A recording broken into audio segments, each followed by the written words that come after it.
Evet, sorunları, sıkıntıları, zorlukları, problemleri görmezden gelebiliriz. Halının altına süpürebiliriz. Boyun eğer teslim olabiliriz.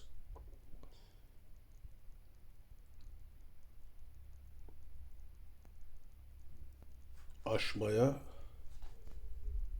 çalışabiliriz. Çözüm odaklı olabiliriz. Şikayet edebiliriz. Şikayet ederek kendimizi rahatlatabilir, mutluluğu yakalayabiliriz. Bunların hepsinde de mutluluğu yakalayabiliriz. Ama asıl yapılması gerekenler,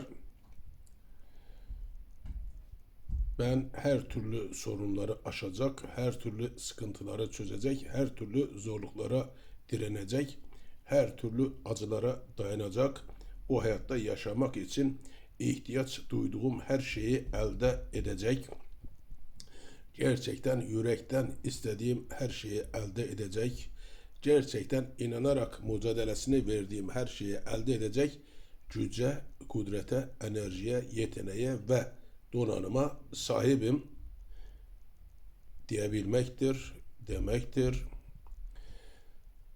Özümüzde var olan gücü, kudreti, enerjiyi, yeteneği ve donanımı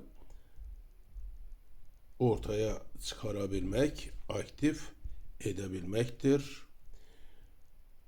Asıl olan ruhumuzu Allah'ın kendi ruhundan üflemiş olması nedeniyle Allah'a göre sınırlı olan, sahip olduğumuz ilahi gücümüzü, kudretimizi ortaya çıkarmak, aktif etmektir. Zaten biz